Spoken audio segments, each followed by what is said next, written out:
Hello, my name is Celisa Woodward, covering an analysis on communication accommodation theory. Season 1, Episode 7 of the TV sitcom Friends is called The One with the Blackout. So, this episode provides great examples of both successful and failed social interactions using the communication accommodation theory.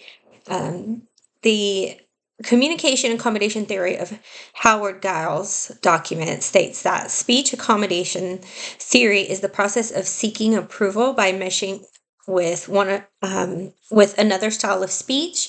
On page 3 of this document, it stated that when two people from different ethnic and cultural groups interact, they tend to accommodate each other in the way that they speak in order to gain the other's approval. And Giles specifically focused on nonverbal adjustments of speech rate, accent, and pauses. Um, on page 4 of the same document, it states convergence is a strategy by which you adapt your communication behavior in such a way as to become more similar to another person. The Friends group uh, demonstrates this concept throughout the episode as they naturally adapt their communication styles to one another. But while the group does a good job of accommodating amongst themselves, when presented with the opportunity to communicate with supermodel Jill Goodacre, Chandler gives a great example of communication failure as he tries to relate to her during a blackout. So, in an effort to converge, at the 2 minute and 25-second mark, Chandler is talking to himself about being trapped in an ATM vestibule with Jill Goodacre. He questions himself about the terminology he's using, but after hearing her use the same term, he decides that he will go with her choice of words. Um, and his attempt to try to be cool and witty, he tends to over accommodate.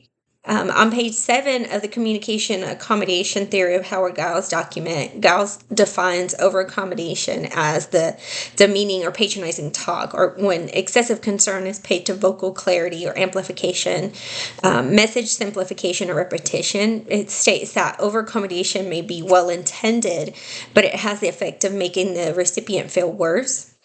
So while he's trying to converge and appear as calm, cool, and collected as she did, Chandler actually was beginning to make her feel more uncomfortable by over accommodating. At the 4 minute mark, he smiles at her from across the room, but he quickly realized that he was trying too hard, and he scared her because he was staring and smiling at her, and she kind of makes a concerned face at him. And then again, at 13 minutes and 42 seconds, he attempts to communicate again by accepting her offer for gum, and he says gum would be perfection. He's trying to portray himself as a cool guy, but it kind of seems to creep her out a little bit. She responds without words, and just hands him a piece of gum and kind of gives him a face that says she's unsure about him still. And on page 7 of the document, it defines maintenance or under accommodation as a strategy of persisting in your original communication style, regardless of the communication behavior of the other. So while Chandler is still struggling and trying to converge and connect with Jill, she maintains the polite and formal demeanor. Further demonstrating the differences in their statuses, really. So instead of overreacting to his odd approach or attempting to meet him somewhere in the middle, she just continues to be herself and shows him kindness, such as offering him a phone to call someone to let them know he's okay during the blackout. Um, in the document on page 5, it's explained that divergence is the communication strategy of accentuating the differences between you and another person. So, despite Jill's calmness, Chandler continues to try to converge and makes the situation awkward. His anxiety causes his speech and behaviors to diverge from the suave image that he's trying to portray. It leads Chandler to in unintentionally diverge rather than converge. So at the 10-minute 25 mark, and then again at the 16-minute 40-second mark, he realizes that he's creating more of an awkward situation. He attempts to correct himself, but despite his efforts, he just continues to diverge. He's getting further and further away from his desired position.